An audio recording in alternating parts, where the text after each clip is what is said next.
Hi everyone, and welcome to the Flexing Up podcast by Encore. My name's Craig Watson, and today I'm really excited to be sitting here with Brendan Tremble. Brendan is the founder of JobTetris, and today we're going to talk about challenges in the contingent space specific to recruiters. Welcome, Brendan. Thank you, Craig. Hey, do you like that little clap? I do. That clap is great. It's good to see you, mate. We did see each other a couple of weeks ago and at an event, and it's always good to talk to thought leaders and get an understanding, and particularly for, I guess, the Encore audience and people who listen to this podcast, get a better and deeper understanding on the contingent space and how we can help in that area. So I'm going to kick off with a question for you, and then that will take us for the rest of this this little talk we're having. Yep. What unique challenges do recruiters face when hiring in the contingent space? It's a good one, Craig. I think the biggest ones we've seen in agency side especially is more around the speed to market. Yep. When clients come to you looking for contractors, contingent workers, they're not looking to go into a 3, 4, 5 week process. They want someone turning around almost immediately to be able to start on the job and get the job done straight away. I think that's probably one of the biggest challenges that we see is that turnaround time, knowing who your contractors are, when they're available, when they're going to be back on the market, and who the good guys actually really are, and being able to put them forward to your clients with confidence that they're going to do the right job as well. It is really difficult, isn't it? And we know that there's an element of cynicism from candidates, not only in the contingent space, right across the board in recruitment, and that boils down to a level of candidate experience, expectation versus reality. And not only in what they expect from their recruitment partner, but also maybe what their perceived reality is of their experience and their match to an opportunity. So there's lots of things going on there, and I think today is going to be a little bit about dispelling some of those myths and also really drilling down on how we can do it better. Yep. So in terms of I guess the challenges which we've just talked about then, frustrations for yourself, because you've worked in the agency space, you've liaised with enterprise, you've spent your life talking to candidates as well. So with all of the knowledge that you've brought on yourself, there would have been a level of frustration with what was out there. So what have you done about it? So I think over the last couple of years, it's exactly that. When I came into recruitment 5 years ago, coming from a process background, talking to people, my background's in kind of more that CX process world, talking to contractors, trying to get that transparency, understanding where they are in the process and where they're actually coming through. Yeah. We wanted to work, in agency land, pre-JobTetris, we wanted to work with the candidates and making sure they had the best experience going through and looking at what would that look like for them. Is it more around communication? Is it more around that kind of transparency? Is it a combination of all the above? But even just that understanding of what's going to be available at the end of a contract for these contractors in the workforce. And that's one of the big, I know, I've had lots of discussions with Damien and other people in Encore, and also customers to the industry, and one of the really big frustrations or challenges, particularly in large enterprise, is you might have people working contracts in a part of the business, and that might be winding down, and there's other parts of the business that are looking to start a contract, but they're not talking to each other. There's no knowledge or visibility or transparency. And so it's often easier to go back to your recruitment partner or your internal function to start the process again and find someone else than to look at what you've already got in your system. Correct, yeah. And I think that's one of the even things that you always, the contingent workforce, go back to the existing recruiters or agencies that they're working with. It's really difficult for them to get an overview of what else is out there, and particularly within the organizations. You might be working with a single entity who might have 10 or 15 different agencies on the panel, all of them getting different types of jobs, and that transparency and being able to view that information is a big aspect of it as well. For those other companies and agencies, being able to know, okay, well, who's actually coming up if they're placed by somebody else, but also then for themselves, when is Michael going to be back on the market? When is he finishing up this contract? So, Brendan, on the back of these challenges, you've created JobTetris. Why don't you just let us know a little bit about what JobTetris is and what it does? And I'm sure I'm going to have a million questions based on the back of that. No, it's unique. One of the things we found was the biggest problems within recruitment is that single entity, single system for a lot of organizations. There's very little transparency. There's no flow backwards towards the contractors and employees or job seekers. Right. There's very little flow between agency and even internals because they're working off their own systems. Yep. So JobTetris is actually, in the simplest format, it's a multi-tenanted ecosystem that brings together the job seeker, the agency, and the employer or internal team into a single ecosystem. It lets them be able to do the work that they need to be able to do in creating jobs with that kind of internal approval process, but also then vendor management for internals managing their agencies. Yep. Collaborating on jobs, but also then being able to share that information back with job seekers to bring them on the journey. Where are you at what stage? When have you been shortlisted? Are they bringing you forward to interview? Have you been rejected? And actually giving that communication back so that everyone has their own portal, everyone's in their own system, but it's a simple flow of information across all three channels. That you make a good point there. I'm just writing it down.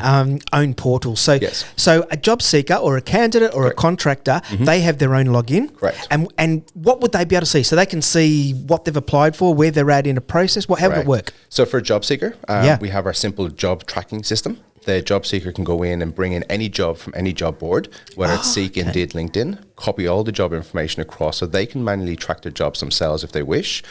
But better yet is from an agency or internal perspective, if they're actually when they move from an applicant to a candidate, they can receive that almost connection request between that agency or employer, and they'll be able to get updates on those jobs as the entities progress them through the stages. So it really creates this idea of transparency and flow without it being overbearing and just another tool just to apply and get updates on it. It's more of a relationship based. We're not an ATS. We're not that part of where people apply for jobs. We work in that space of when an applicant becomes a candidate right through to when the offer is made and they go into an onboarding system.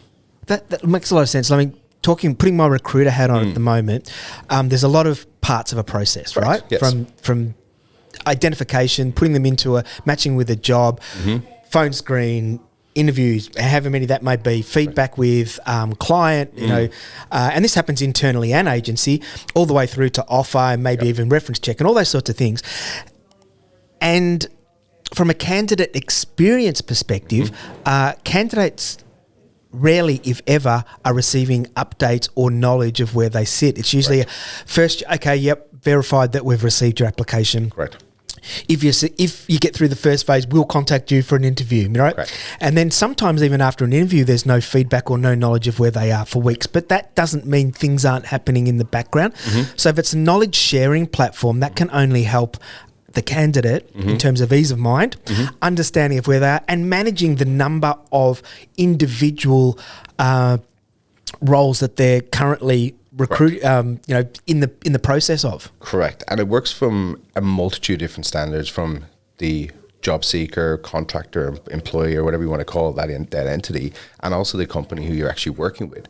Because it's a dual flow of they get updated on where they are in the journey, but you as an agency or you as an internal get updated on where they are. If they've taken another job, they can notify all those companies straight away in one single flow and pull out of all the processes. Because if you flip it, again, we just talked about candidate experience. If you flip it over to the recruiter, again, whether it be agency or in-house, there's always talk of candidate ghosting. Correct. Right? Yes.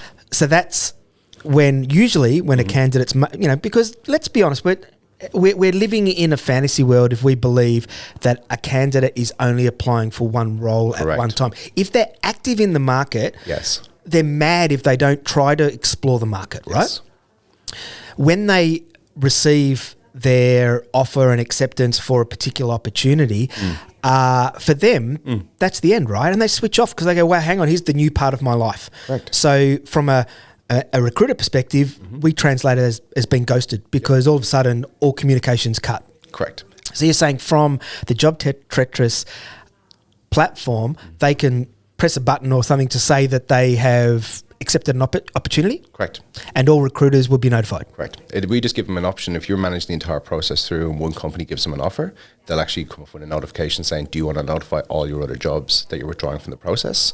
And they can tick yes, or they can manually go in and do it themselves. Yeah. And that works on both sides because I think you're perfectly right. We're delusional if we think they're just applying to our jobs. Yeah. Seek did data last year. The average job seeker, depending on the industry, will apply between 50 to 200 job applications. Wow. Now you think of individual logins to candidate portals. That's 100, even worst case 50. That's Yeah. 50 different URLs, 50 different usernames, 50 different passwords, or 50 different email addresses.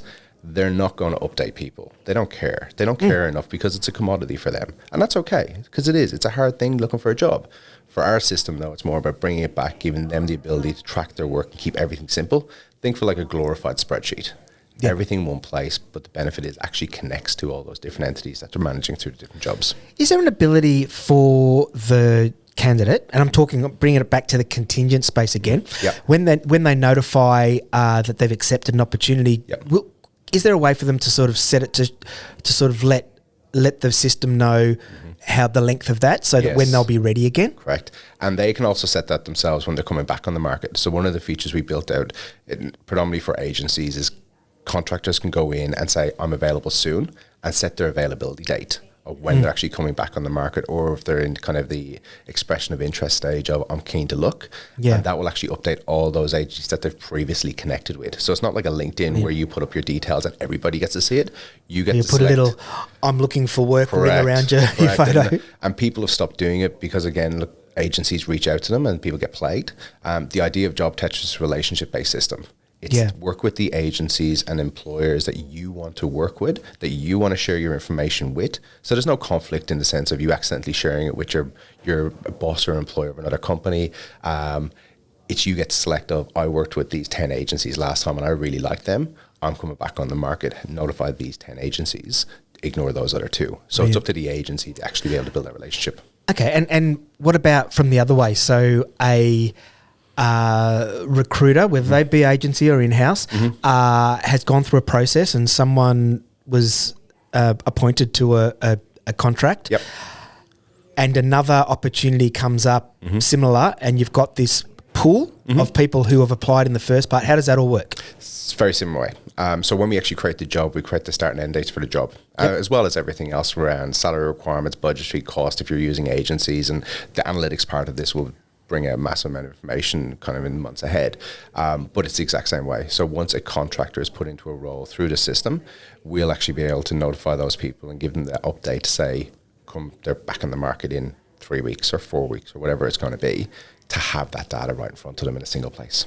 That's brilliant, isn't it? So I like this information sharing back and forth, because I'm not aware of other solutions out there that give that flow back and forth, and that's where a lot of the challenge lies, isn't it? Right. Because the one party are always feeling like they're out of the communication loop. Correct. And we spent, on the agency side, Fraser Tremel, we spent 3 months looking for a solution that could do this, because we were doing it manually. And look, when you look at the recruitment process, even for you post a job ad, you get your applications in.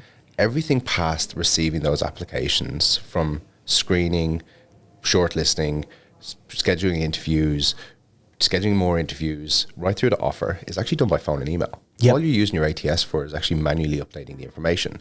Very few systems, if any, actually have the ability to automate this upload of information or share the information between the two.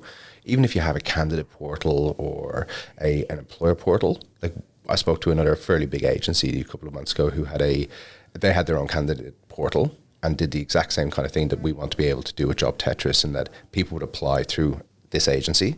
They could come in and notify this agency that they were no longer looking, or they were coming back on the market in a certain amount of time. Their return rate is sitting around 2 or 3% of people who actually invite into the system to come back in and manually update the information. Yeah. Our system's sitting at about 65, 70% at the minute of people actually manually coming back in themselves and updating their information. It's interesting, isn't it? It's really, really interesting. I know that Encore's State of Contracting report earlier in the year, one of the main things from a contractor's perspective is that they're looking to be treated more like a career as opposed to, a series of a block of contracts. And and this really helps mitigate that, because, it's bringing the contractor into the loop, and it's making sure that we're talking about that communication flow is always there, and that's really interesting, because it's it's so ordinarily, or let's say historically, the contingent workforce has been so transactional, and you're moving from transactional to relationship. Correct. And I'd actually add one part to that, Craig, because I think the more I spoke to people in recruitment, again, as I said, I only came into recruitment 5 years ago and got really frustrated and started talking to some of the old school guys, the guys who've been around for the last 20, 30 years in recruitment. And even some of the, before job boards and Seek and ATSs, it was all relationship based. Yeah. We'd sit in an office, our candidates would call us up 2 or 3 times a day, any jobs coming through, and you had a set list of actually candidates, not applicants coming through. And that was a big part from when I actually realized that is actually, that's why are we doing that? Yeah. Why are we spending so much time on sourcing new applicants when we could actually work with the candidates we've already screened, we've already have relationships with, and build a relationship with those guys ongoing, rather than just constantly fresh wave of applicants coming through. That makes so much sense, because I'm just thinking when I first started in recruitment, I was working in London in a teacher's agency, but day supply teaching. Yep. So schools would ring us up at the start of the day and say, I need 2 maths teachers, and I need someone else. I need a primary school teacher. I need this, I need that. And that was, it's very, very short term contingent, because it might be for a day, might be for a week, might be for a term.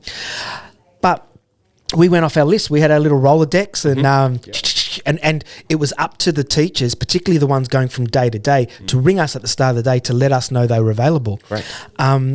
And you're right, it's moved and it's gravitated over time towards starting a new process every time a new opportunity comes in. Right. And we spend so much money on job ads and sourcing tools and everything else coming through. Why are we doing that if we can actually just manage the relationships we already have? Build a relationship with those. And we talk about candidate experience. It's not really much of a candidate experience if it's a transactional relationship of one job in. Maybe you might be able to bring them in another job if you get to them quick enough. But look, realistically, job seekers are only on the market for a couple of months. Contingent are only a couple of days. Having that ability to have that transparency as a single ecosystem, and that's the best part. We're agnostic. We don't care who we deal with in the sense of job boards or agencies or employers. We don't have relationships to ATSs in our integration. We don't have relationships with particular onboarding tools. We'll integrate with any of them, and we'll let you have that flow and build those relationships in the middle. It's middleware. That's actually ongoing. And I guess this is really good for internal recruitment functions and agencies to track, because we all know that contingent workers probably, if they've got a year contract, right, and they understand it probably is not going to be extended, there may be 2 to 3 months before it's the end of that where they start looking again or start testing the market and start knowing. So with those sort of trends, your recruitment agencies and your internal recruitment functions can start saying, hang on, we've got Joe Blow who's at ABC company or in this department, and we know this is not going to be extended. We should start working with them now. Correct. And that's exactly the idea of actually having that flow and communication.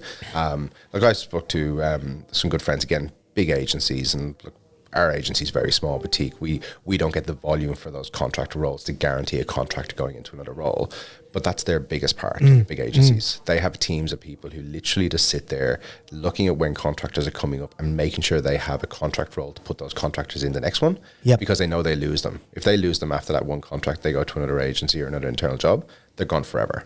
They've no way of getting them back. And this is a way of having that relationship to be able to work with your contractors, knowing when they're coming back up available, and being able to kind of preemptively kind of, well, this is what we have for you, or this is what we do have. And it's a way of managing your career better too, right? Because you're exactly right. The contingent worker, their number one priority is to make sure that they're in, where's the next contract coming from if it's not going to be here? Yes.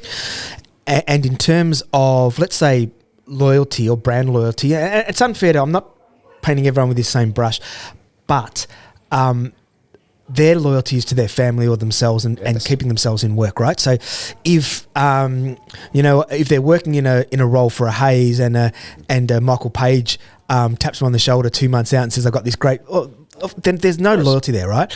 But from the agency, or again, and I can't emphasize this enough, the internal recruiter function from, because the same thing happens if you're in a large, massive company and you're working in one area of the company, most of the internal parts of the company don't know what the hell's going on over here to here to here.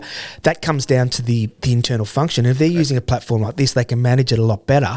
Because you want to keep them, if they're doing well in this part of the company, but the contract's not extending, of course you want to keep them in the company. Correct. You want to keep the IP. You want to keep, they understand how the business works from a different flow. So it makes so much sense. And it is, like I said before, the word keeps coming back in my mind is that the contingent workforce has been too transactional, and that's not necessarily because of the recruiters or the contractors working in the space. It's just the nature of how it's happened. Right. Because they both want that relationship and they both want to continue working together for the next opportunity, because that makes it easy then. Right. Yeah, and look, and that's the thing. You build relationships with almost people you know to some extent, but at the same time, work is work.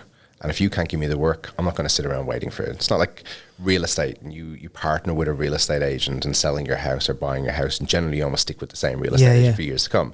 Recruitment is very transactional. And how do we make it less transactional to make it more about the relationship? But the only way you can do that is having the information and data, particularly for internals, and being able to have the expectation is always 2 weeks out from the end of the contract, or we're going to extend it. Oh, sorry, I've already got something else. You never spoke to me about this a month ago. Yeah. I've been looking for weeks. Yeah. Or worst case, an internal perspective is they leave the contract early because they picked up and they started looking a month ago, but start next week, and all of a sudden they're gone. You need to have that proactive approach, being able to have, okay, this is when they're going to finish. When can we start having conversations with them on the next job? Yeah, and quite often, and we know this from permanent employees as well, is that quite often from an employee perspective, it's easier to look elsewhere than to try to find their next opportunity internally, either through fear of pissing off the person they're working with in this part of the business, or a variety of different reasons. So, and also similarly from a recruitment perspective, they can sit there and tap it away and go, oh yeah, we know this part of the business has got something coming up in a couple of months.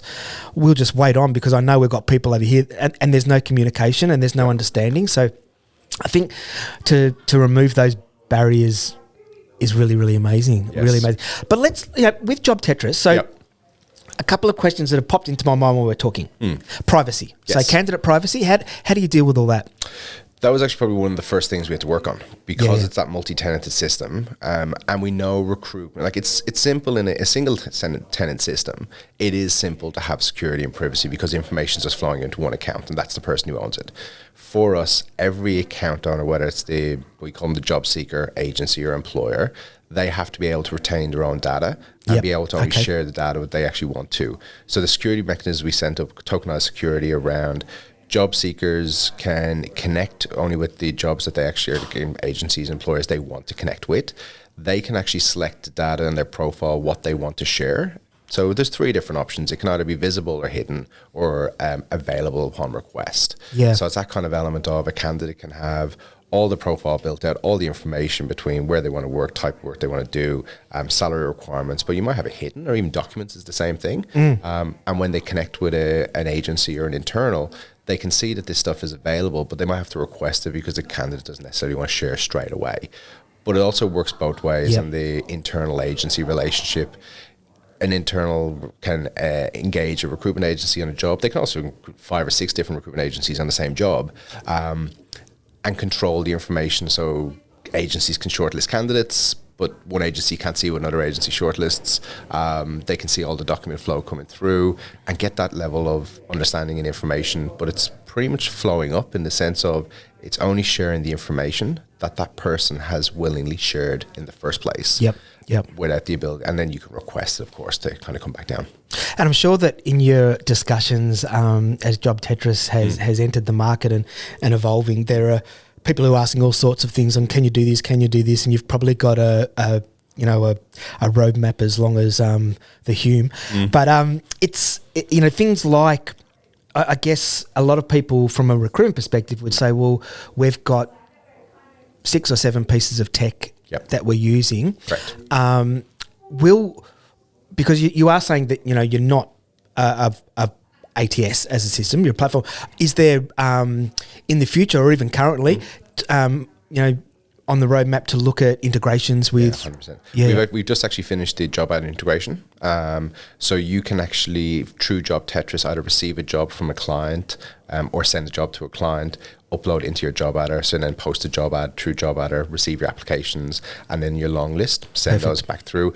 We use JobTetris almost like that letter of representation or letter of engagement. So even though people apply, you still, particularly agency side, you still need that letter to say, or that email to say, I'm happy for you to share my details with X employer.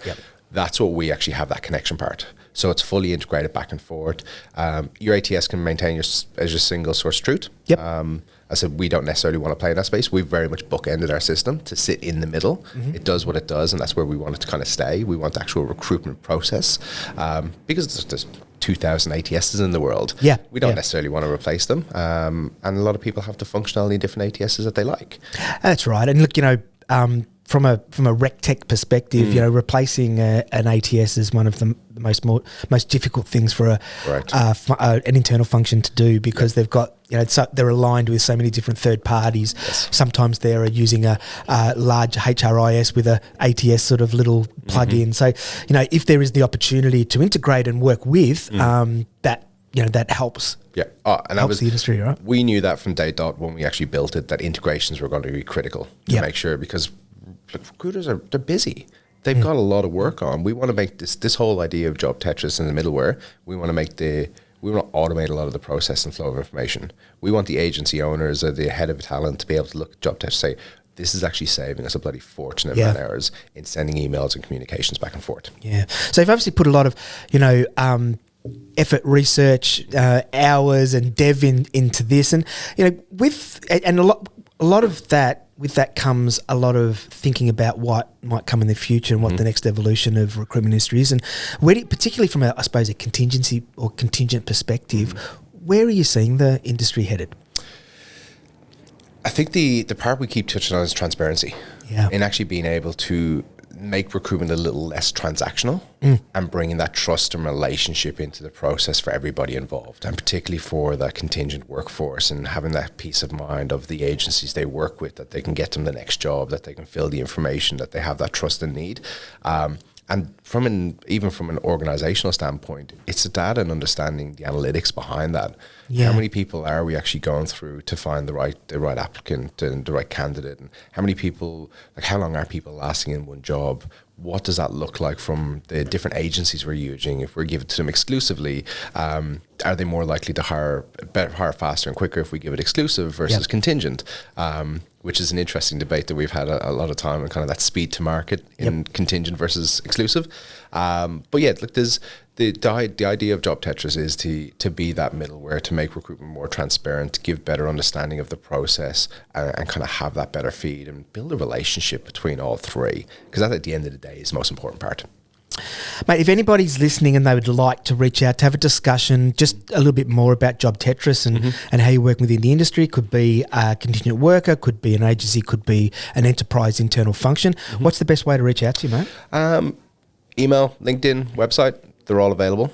So you find Brendan Tremble on LinkedIn. I'm fairly active on LinkedIn. We did just actually launch the website as well for the job seeker and the recruiter agency and internal, JobTetris.com.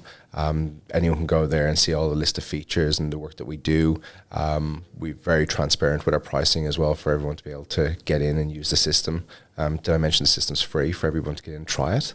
Wait, there you go. And not even a trial. People actually get in and connect with agencies or employers free of charge, and we only start charging them once they start building up usage. Brilliant, mate. Hey, it's been a real pleasure speaking with you. Yep. It's been great. So that's another episode of Flexing Up done, and we'll see you next time. See you later. Thank you very much.